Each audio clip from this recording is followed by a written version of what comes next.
ನಂದು ಓಟ್ ಇದೆಯಲ್ಲ, 26 ಓಟ್ ಇದೆಯಲ್ಲ, 28 ಓಟ್ ಇದೆಯಲ್ಲ, ನನ್ನ ಕೇಳಿದ್ರಾ? ನನ್ನೂ ಕೇಳಿಲ್ಲ, KGF ಶಾಸಕರನ್ನೂ ಕೇಳಿಲ್ಲ. ಅವರನ್ನ ತಂದೆ ಸ್ಥಾನದಲ್ಲಿಟ್ಟು ಗೌರವಿಸ್ತೇವೆ, ಪೂಜಿಸ್ತೇವೆ. ಸ್ವಾಮಿಗಳು ಅಂತ ನಾವು ಪಾದ ನಮಸ್ಕಾರ ಮಾಡ್ತೇವೆ. ಹಾಗಂತೇಳಿ ಅವರೊಂದು ಹೈಕಮಾಂಡ್ ಆಗಿದ್ದರೆ ಯಾವ್ಯಾವ ವಿಧಾನಸಭಾ ಕ್ಷೇತ್ರ ಸೇರ್ತದೆ? ನಂದು ಓಟ್ ಇದೆಯಲ್ಲ, 26 ಓಟ್ ಇದೆಯಲ್ಲ, 28 ಓಟ್ ಇದೆಯಲ್ಲ, ನನ್ನ ಕೇಳಿದ್ರಾ? ನನ್ನೂ ಕೇಳಿಲ್ಲ, KGF ಶಾಸಕರನ್ನೂ ಕೇಳಿಲ್ಲ. ನೀನು ಯಾವ ಹೈಕಮಾಂಡ್ ಅವ್ರಿಗೆ ಪರ್ಮಿಷನ್ ಕೊಡ್ತು ಕಾಂಗ್ರೆಸ್ ಅಂತ? 8 ಸರಿಯಿಂದ ನಾನೇ ಗೆಲ್ತಾ ಇದ್ದೀನಿ ಸ್ವಾಮಿ. 8 ಸರಿಯಿಂದ ನಮ್ಮ 5 ಸರಿ ಗೆಲ್ಲಲಿಕ್ಕೆ ನಮ್ಮ ಶ್ರಮನೂ ಇದೆ. ನಾವು ಕಷ್ಟಪಟ್ಟು ಕೆಲಸ ಮಾಡಿದ್ದೀವಿ. ಅವ್ರು ಹೇಳ್ತಾರೆ ಎಲ್ಲ ನಂದು ಆಲ್ ಪಾರ್ಟಿ, ನನ್ನ ಯಾವ ಪಾರ್ಟಿ ಇಲ್ಲ ಕೆಲಸ ಅಂತಾರೆ. ಅನುಕೂಲ ಬೇಕಾದ ಕಾಂಗ್ರೆಸ್ ಅಂತಾರೆ, ಇನ್ನೊಂದ್ಸರಿ ಅವರು JDS ಅಂತಾರೆ, ಒಂದ್ಸರಿ BJP ಮಾಡಿದ್ರು. ನಾನು ಹೇಳೋದಿಷ್ಟೇ, ಇವತ್ತು ಇಬ್ಬರು ಶಾಸಕರು ಕಾಂಗ್ರೆಸ್ದವರಾಗಿದ್ದರೆ ನನ್ನನ್ನು ಕೇಳಿಲ್ಲ, ಕುರುಬಮ್ಮನೂ ಕೇಳಿಲ್ಲ, ಇನ್ಯಾವ ಕಾಂಗ್ರೆಸ್ ಮುಖಂಡರಲ್ಲಿ ಕೇಳಿ ನಾಮಿನೇಷನ್ ಮಾಡಿದ್ರು ಅವರು?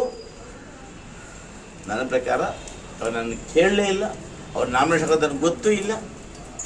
ನಮ್ಮ ಪಾರ್ಟಿ ಹಾಕಿರೋಲ್ಲ ಅಂತೇಳಿ ನಮ್ಮ ಪಕ್ಷದ ಅಭ್ಯರ್ಥಿಯನ್ನಾಗಿ ಲಕ್ಷ್ಮಪ್ಪ ಅವ್ರನ್ನ ವಿರುದ್ಧ ಹಾಕಿಸ್ತಾ ಇದ್ದೀವಿ. ಅವರನ್ನ ತಂದೆ ಸ್ಥಾನದಲ್ಲಿಟ್ಟು ಗೌರವಿಸ್ತೇವೆ, ಪೂಜಿಸ್ತೇವೆ. ಸ್ವಾಮಿಗಳು ಅಂತ ನಾವು ಪಾದ ನಮಸ್ಕಾರ ಮಾಡ್ತೇವೆ. ಹಾಗಂತೇಳಿ ಅವರೊಂದು ಹೈಕಮಾಂಡ್ ಆಗಿದ್ದರೆ ಜಿಲ್ಲೆಯ ಎಲ್ಲ ಶಾಸಕರನ್ನ, ಎಲ್ಲ ಮುಖಂಡರನ್ನ ಒಟ್ಟಿಗೆ ಸೇರಿಸಿ ಹೈಕಮಾಂಡ್ ಕರ್ಕೊಂಡೋಗಿ ನಮಗೆ ಅನುಮತಿಯಲ್ಲಿ ಕೊಡಿಸ್ತಾ ಇದ್ರು. ಆ ಕೆಲಸ ಮಾಡಿದ್ರಾ? ಇಲ್ಲ. ಹಾಗಿರುವಾಗ ನಾವು ನಮ್ಮ ಕಾನ್ಸ್ಟಿಟ್ಯೂನ್ಸಿಗಳಲ್ಲಿ ನಮ್ಮ ಫಾಲೋಯರ್ಸನ್ನು ನಾವು ಬೆಳೆಸಬೇಕಲ್ಲ, ಅನಿವಾರ್ಯ ಅಲ್ಲ. ಶಾಸಕನಾಗಿ ನನ್ನ ಜವಾಬ್ದಾರಿ ಇದೆಯಲ್ಲ, ಆ ಜವಾಬ್ದಾರಿ ನಂತರ ಕೆಲಸ ಮಾಡ್ತಾ ಇದ್ದೀವಿ. ಹಂಗಾಗಿ ರಮೇಶ್ ಕುಮಾರ್ ಬಗ್ಗೆ ಪರ್ಸನಲ್ ಆಗಿ ನನ್ನ ವೈಯಕ್ತಿಕವಾಗಿ ರಮೇಶ್ ಬಗ್ಗೆ ಹಿರಿಯರು, ಮೇಧಾವಿಗಳು, ಮಾಜಿ ಸಚಿವರು, ಮಾಜಿ ಸ್ಪೀಕರ್ ಅವರು ಖಂಡಿತವಾಗ್ಲೂ ಕೂಡ ಹೃದಯಪೂರ್ವಕ ಗೌರವ ಇದೆ. ಅದು ಈ ವಿಚಾರದಲ್ಲಿ ನಮ್ಮ ಅಭಿಪ್ರಾಯ ಬೇರೆ, ಅವರ ಅಭಿಪ್ರಾಯ ಬೇರೆ. ಬಳಿ ಅಂತೂ ಮಾತಾಡಿಲ್ಲ, ಸತ್ಯ ಹೇಳ್ತೀನಿ ಮೀಡಿಯಾ ಮುಂದೆ. ನಾನು ಎಲ್ಲಿ ಬೇಕಾದ್ರೂ ಪ್ರಮಾಣ ಮಾಡ್ತೇನೆ.